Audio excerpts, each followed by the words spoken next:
Hello everyone, Matthew and Wade here. In this video, I'll be reviewing and analyzing the book of Boba Fett Season 1, Episode 1, currently on Disney+.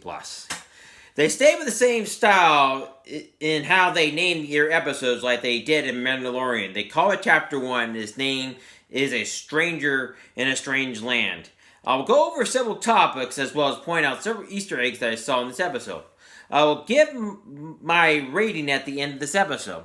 It begins with us seeing Jabba's palace, and it reminds me of how it was in Return of the Jedi. It gave me that nostalgic feel to it. Boba was in a healing chamber as the episode progresses, and it reminds me of The Empire Strikes Back. As you remember when Han rescued Luke on Hoth, and he was put in one of those.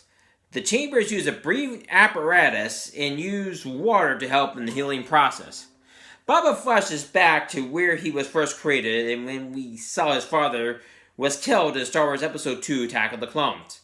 We flash back to when he was in the syrup pit, and it shows us him being in the digestive system where he was in, and you see a stormtrooper with him as well. It is the classic stormtrooper, not the one we see when we get to Star Wars Episode 7, The Force Awakens. This makes sense to me since the series takes place after Return of the Jedi. He blasts his way out of the sorrow pit and he ends up in the sand and he collapses because of the stress that causes on his body.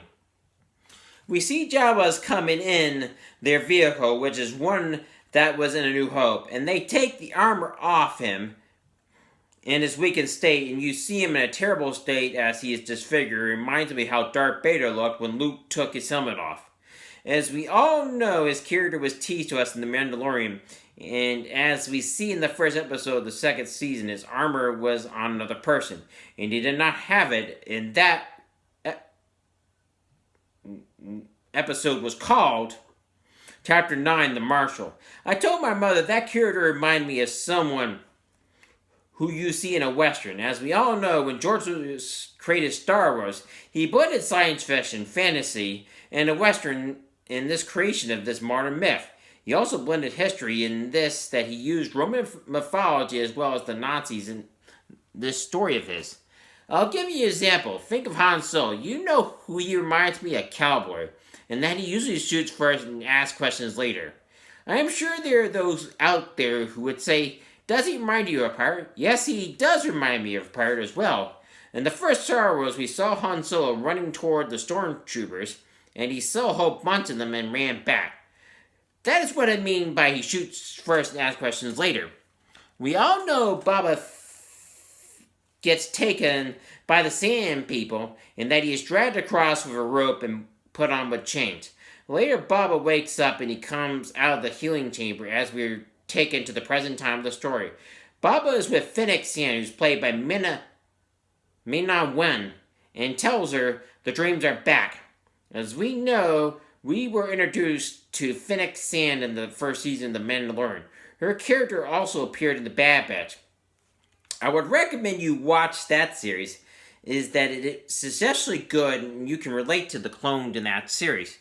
Boba has taken over Jabba's responsibilities as a crime lord, and he told Fennec Shand that he does not want to rule with fear but with respect. Boba spears a couple of Gamorrean guards who we saw in Return of the Jedi as they promised to serve him. Fennec thought it was a bad idea, but it later proved to be a promising idea because they saved their lives and get him back to the healing chamber as he needed to heal him again. I believe he must use it as the injuries he sustained from the scarlet.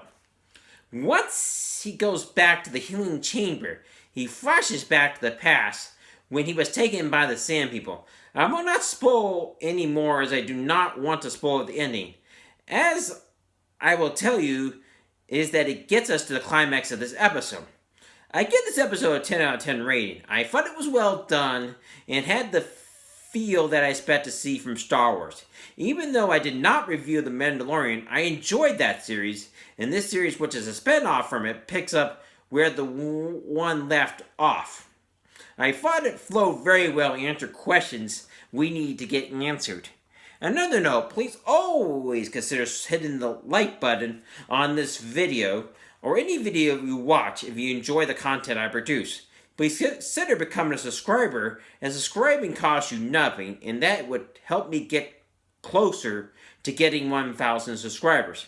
Please always consider hitting the notification bell to be notified of any videos that come on the channel. Please share this video with anyone you know, as it will help me to get my views to go up as well as my subscribers. If you enjoyed this video, please like and subscribe to my channel. Please hit the notification bell to be notified of any future videos that come on the channel. Please let me know what books, movies, or TV shows you'd like me to review next in the comment section below. Please share this with your friends and family so my channel can grow. Thank you and have a wonderful day.